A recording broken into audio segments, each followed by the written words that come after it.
Okay.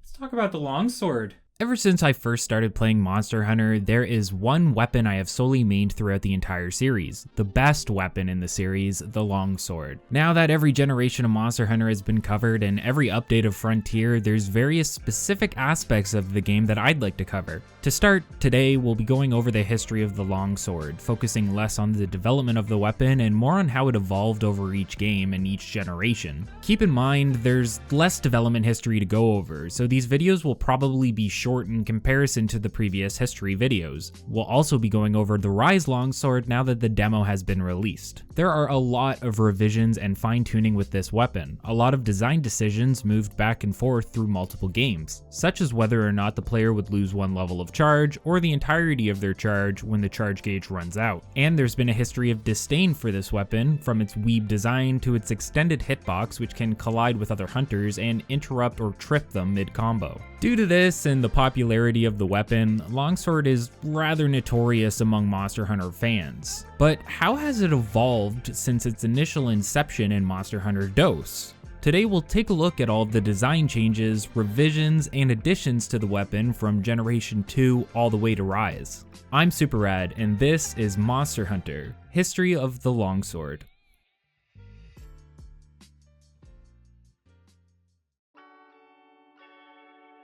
Longsword wouldn't actually appear within the initial release of the series. Despite this, there were several greatswords with longsword adjacent designs, but the functionality and classification of the weapon wouldn't be introduced until Monster Hunter Dayz's release, and the West wouldn't see the weapon until the release of Monster Hunter Freedom 2. Like all weapons, the hunter would have access to various upgrade paths, including the bone path and the iron path, with bone focusing more on status ailments and elements, while the iron path focused more on damage and sharpness. The weapon was especially interesting for two reasons. To start, it has the ability to combo infinitely. By alternating between using your vertical slashes and thrusts, the hunter has the ability to continually attack without requiring a pause animation. This can also be comboed into the Fade Slash ability, which allows the user to hop backwards, away from the direction that they are facing. This made the weapon highly mobile while being able to output a large amount of damage, making it an incredibly popular choice for many hunters. The second and arguably most unique aspect of the weapon is the spirit gauge. In Gen 2, a lot of the functionality of the gauge that we are familiar with now is missing. Things like the roundhouse slash and charge levels were not yet implemented.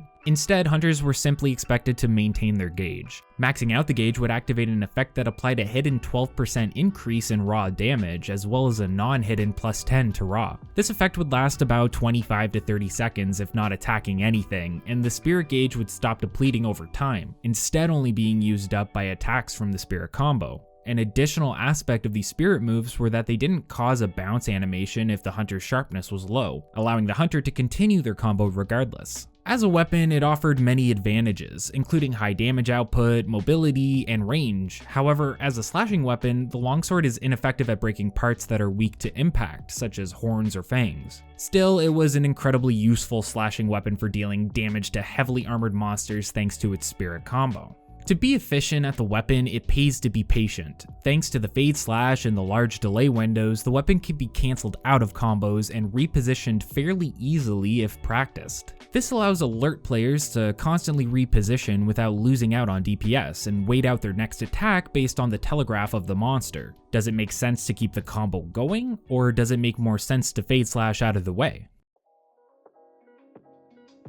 Now, Generation 3 changed a lot for Monster Hunter in general, but some of the updates to Longsword were so iconic that they would have a ripple effect throughout the entire series. One big change was that the spirit gauge would no longer be depleted through attacks if full. Instead, the player could perform part of a spirit combo, cancel out of it, and start over without a full gauge depleting at all. However, a new move was introduced to finish the combo called the Spirit Round Slash. By performing a full combo, the hunter would finish with a high damage horizontal slash that sheathes their weapon automatically. Doing so will charge the weapon by one tier, starting with a white glow around the weapon.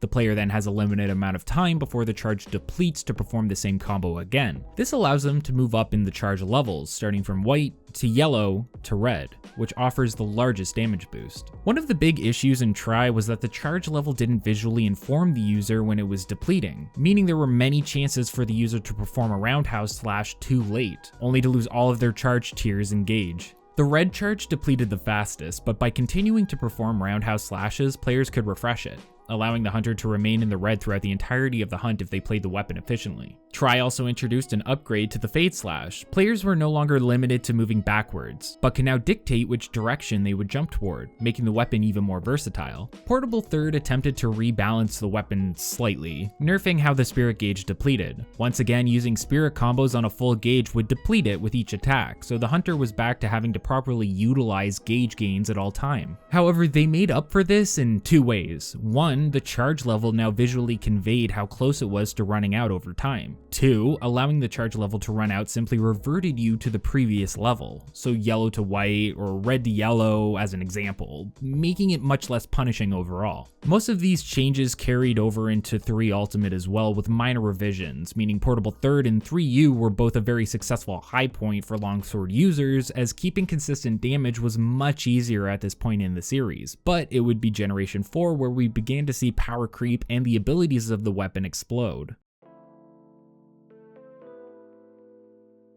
Like I said, Generation 4 is where things start to get a little crazy. Monster Hunter 4 didn't see too many additions to what was already available to the weapon at the time. Hunters did gain the ability to spirit combo out of the Fade Slash, adding more options to their maneuverability, but the charge functionality was once again reverted. If the hunter allowed their charge level to deplete, it would immediately go back to the base level, removing all bonuses. This would be a design decision that would go back and forth between the games and the generations until Gen 5, where the concept seems to have steadied out. One new move included was the ability to perform an upward slash out of a dodge. In 4 Ultimate, completing a roundhouse slash while in the red wouldn't actually recharge the red gauge, meaning the hunter had a firm 90-second charge of red boost and would have to work around that before their gauge depleted completely. For this reason, runners would generally stay in the yellow for the majority of the fight, switching to red when optimal, as it guaranteed that the hunter would have to start all over again. The big addition of all weapons this generation were aerial attacks, which would allow the hunter to mount the monster if they dealt enough mounting damage to it. Longsword players can actually combo out of these attacks, leading to additional damage, spirit gauge gain, and potentially a charge level. It was a rather punishing time for longsword players to go back to a full depletion on their charge level, and there was a fair bit of criticism towards the weapon, especially when playing online. But this would all change in Generations. I'm not going to discuss all of the hunting styles and how they affected the weapon, but I do want to focus on Valor, which was introduced in the Ultimate Edition of the Generations release. Valor specifically makes some of the biggest gameplay changes for Longsword and is widely considered to be the most effective style for Longsword users in that entry, essentially overpowering the weapon. The Valor sheathing mechanic acts as a dedicated evade, which, while not avoiding damage completely, heavily mitigates it.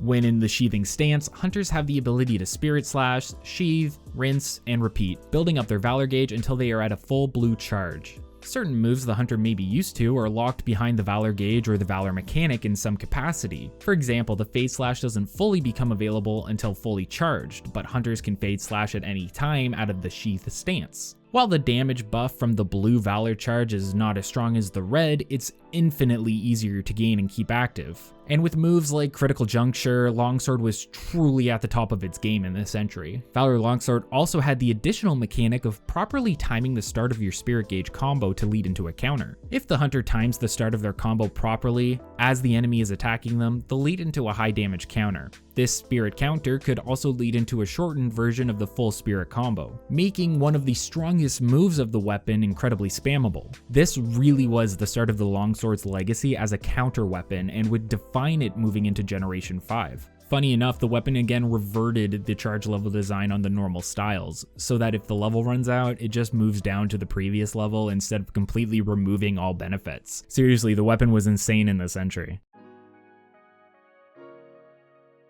It feels like the Monster Hunter World devs looked at the Valor Longsword and said, yeah, let's amp that up to 11. New moves, higher mobility, it seriously became a staple of the series in my opinion. In Base World, the biggest addition for every weapon was being able to dodge in all directions, but for Longsword users, this was less useful thanks to the Fade Slash. Luckily, they still got some branch of new moves, such as a sliding attack for easier mounting, as well as dedicated abilities. Like the Spirit Thrust, players now had the ability to thrust their weapon into the monster.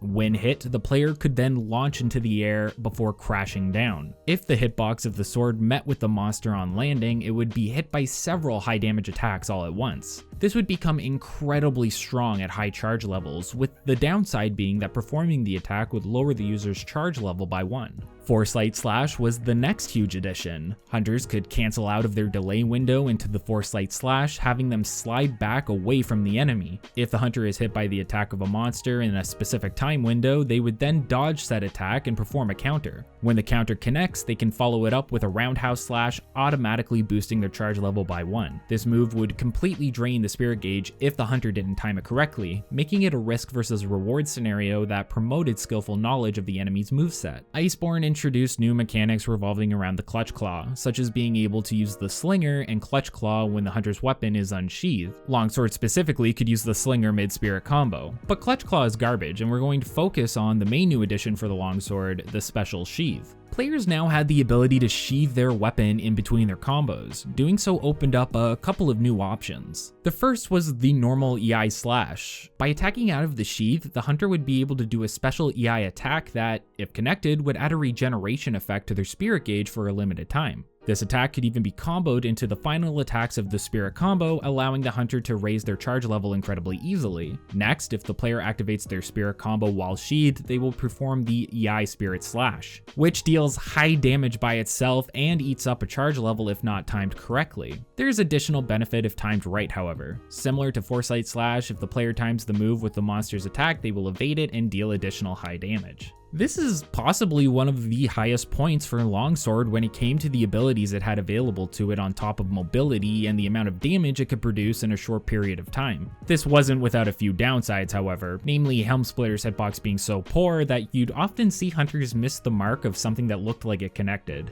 Now, you might think that's all there is to discuss, but with the release of Monster Hunter Rise's demo on January 7th, I actually have more info and first-hand experience with the weapon to go over. If the Rise Longsword is most similar to any entry, it is the world rendition. Moves like Foresight, Helm Splitter, and Special Sheath mark their return, but many are activated or function slightly differently from their world predecessors. Starting off are the main new additions, the Silkbind attacks. The first of which has the hunter kick off of the monster before thrusting down vertically for a multi-hit aerial combo. If the user has at least one charge level, they can press the Spirit attack button during the combo to perform a Helm Splitter instead of the new vertical thrust, which will also perform aerial damage and seems to contribute towards being able to mount the monster, significantly boosting its usability and effectiveness. The vertical thrust also has the ability of bestowing the spirit gauge recharge effect similar to the EI Slash. The second ability is the Silkbind counter, which functions similar to Critical Juncture.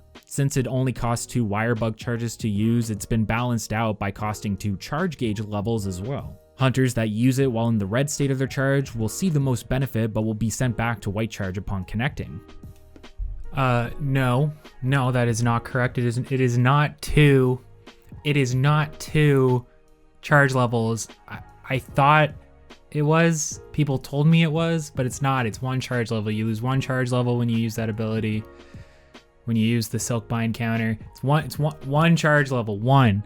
Special Sheath mostly remain the same. The biggest difference is that the EI Spirit Slash no longer costs a charge level to use, meaning proper timing can lead to repeated high damage, and successfully timing the slash will actually boost your charge level. All in all, the Rise weapon seems to have gained functionality from both generations and worlds to become even more effective, but balanced in a sense that some of the better attacks now have a high cost and risk associated with them. Something else I forgot to clarify, hold on.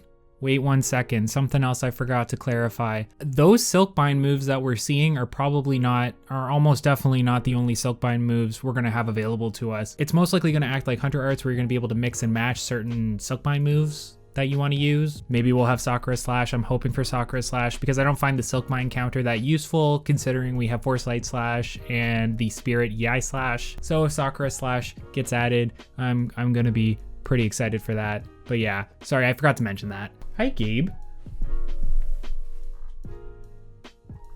If the weapon didn't already feel like it promoted patient, knowledgeable play, it definitely does now. As I mentioned earlier, the perception of longsword users has been a vocally negative one for a very long time. Many people seem to think of the weapon as overly simplistic, annoying to fight alongside, and a weapon for weeaboos who want to pretend to be a samurai or something. Realistically, the weapon has a lot of depth, and the mechanics introduced to it all promote more patient, efficient play in comparison to what we see complained about online. I think the weapon is amazing. It's my main and a personal favorite. It's sad to see people dislike the weapon due to bad experiences with players that may not be as efficient with it as others. But that's all I really have for you today.